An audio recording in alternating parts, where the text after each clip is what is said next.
Guys this is me है। म चाहिँ सानोमा यस्तो यस्तो देखिन्थेँ अनि मेरो मम्मी चाहिँ यस्तो यस्तो हुन्थ्यो। म चाहिँ कति वर्षको थिएँ भन्दाखेरि चाहिँ 10 वर्षको थिएँ, क्लास 4-5 मा पढ्थेँ होला। अनि त्यो बिचमा चाहिँ मम्मीको चाहिँ मम्मी 21 हुँदाखेरि चाहिँ बिहे भइसकेपछि म जन्मिएँ। अनि त्यसपछि चाहिँ यो मम्मी चाहिँ 21 भनेपछि 30 मम्मी 30 हुँदाखेरि चाहिँ म यत्रो थिएँ। अहिले चाहिँ यस्तो थियो, अहिले चाहिँ पुरै दारी आएर भूत जस्तो देखिन्छ। यस्तै छ, रमाइलो छ गाइस। त्यसो जति कुरा गरिन् त्यस्तै हो है। अब इन्ट्रेस्टिङ पार्टमा चाहिँ के कसो गर्ने भन्ने छ है। त्यस्तो लाइटिङको कमी भइरहेको छ, यस्तै चलिरहेछ। अब चाहिँ चस्मा लाएर हेरौँ कस्तो देखिँदो रहेछ है। यस्तै छ गाइस, चस्मा चाहिँ लगाइएको छ। अब चाहिँ टक्क मस्त तरिकाले चाहिँ भिडियो बनाउने, इन्टरटेन गर्ने। भिडियो बनाउनलाई भिडियो बनाउनु भन्दाखेरि पनि अरूलाई इन्टरटेन के सिक्ने त मेरो भिडियोबाट, के लिने त, त्यो कुरामा फोकस भएर भिडियो बनाउँदैछु। अरू त त्यस्तै हो, जति भिडियो बनाए पनि अब भ्युअरसिप आउँदैन भनेर चाहिँ भिडियो पोस्ट नगर्ने कुरा हुन्न। आफ्नो काम, पार्ट टाइम काम भनेकै त्यही हो। अब त्यो भिडियो बनाउने यताउता हिँड्ने, यत्रोसम्म मेहनत गरेर अब किन छोड्ने त, वाइ टु गिभ अप, कुरा चाहिँ त्यहाँ हो। त्यो सानो एजदेखि मैले चाहिँ सुरु नगर्दा अलि रिग्रेट फिल भइरहेको छ। युट्युब कुरा गर्दाखेरि चाहिँ it is a massive thing के, जुन पाए त्यही मान्छेले बुझ्दैन, त्यसमा काम गर्न खोज्दैन। अब इभन मैले कुरा पहिला च्यानल काम गर्थेँ, अर्को च्यानल थियो, त्यसमा चाहिँ मैले के ट्राई गरिनँ। त्यसमा चाहिँ मैले पहिला एभरेस्ट गाई भनेर भन्दा पनि एभरेस्ट क्याम्पिङ गाई भनेर थियो त्यसको नाम चाहिँ। पछि ट्रान्सफर्म गरेर चाहिँ मैले आफ्नो ओरिजिनल नेम राखेँ। अनि त्यसपछि अग्रम बग्रम कुरा गरेर साध्य छैन। त्यो बिचमा हुँदाहुँदै पनि युट्युबको जर्नी सुरु गरेकै मेरो लगभग 2 वर्षभन्दा धेरै भइसक्यो। तर एउटा लेभलले चाहिँ एउटा पोजिटिभ भाइब्स त छ, तर पनि ग्रोथ हुन सकेको छैन। ढिलो slow growth is better than fast growth भनौँ। एकैचोटि पानीमा झम्म फाल्नु भन्दाखेरि चाहिँ थोरै गहिरो पानीमा चाहिँ पौडिएर सिकेर हिँड्नलाई चाहिँ त्यो चाहिँ राम्रो हो जस्तो लाग्छ जीवनमा चाहिँ। डिसिप्लिन हुन पर्यो, कन्सिस्टेन्ट हुन पर्यो, अरू त सबै कुरा हुँदै जान्छ। खानालाई चाहिँ मस्त तरिकाले खानु पर्यो, हेल्दी खानु पर्यो, अरू हेल्थमा इस्यु आउनु भएन।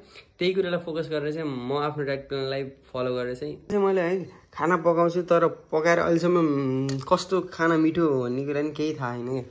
रियल कुरा गर्दाखेरि चाहिँ त्यस्तै हो। अब यस्तो खाना परिरहेछ। यो डाइट भनेको मेरो अब टक्क यो खाएपछि विदाउट सुगर, विदाउट केही खाए जस्तो पनि फिल हुन्छ। यस्तै छ। ज्यान बनाउन त्यति सजिलो चाहिँ होइन छ क्या। मोमो छोडे, चाउचाउ खान छोडे, भन्न जङ्क फुडै खान छोडिदियो। गाउँ लाग्दैन, रियल कुरा चाहिँ त्यही हो। यति सफोकेसन भइरहेको कुरा नरौँ। अब सुगर खान नि भएन, यताउता अगडम बगडम विदाउट सुगर। ज्यान बनाउन गाह्रो हो। अब हात्तीको पो अटोमेटिकली ज्यान हुन्छ अरे यार, मान्छेको कहाँ हुन्छ यार। त्यो पनि हात्तीले त्यस्तो बडी बिल्डिङ गर्नुपर्ने त हुन्न होइन। मेरो साथीहरूले गर्छन्, नगर्ने होइन।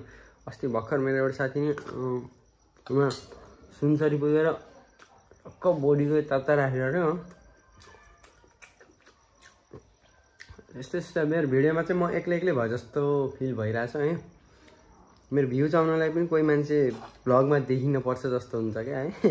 नभए काम रहन्छ क्या हो के हो भन्ने हुन्छ।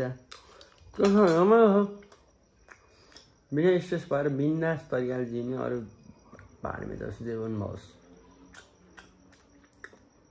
हामी भने यस्तै हो, चिल पारामा बाँच्ने भन्ने कुरा हो। यस्तै चाहिँ रमाइलो छ गाइस। 1-2 दिनमा चाहिँ म चाहिँ अब एकचोटि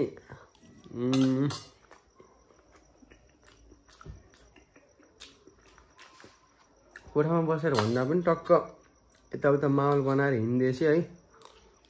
त्यो रमाइलो हुन्छ जस्तो मलाई लाग्छ है। अरू कुरा चाहिँ हुँदै जान्छ।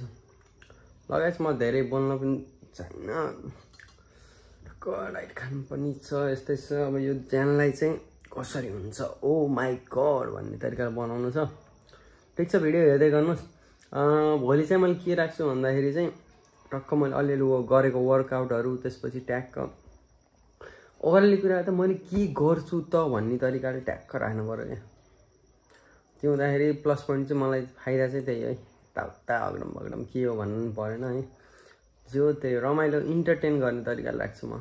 ल सौरभ जसी जस्तो ब्लग्स है यस्तै छ। ल त गाइज, ल है त ल दिस वाज फर टुडे।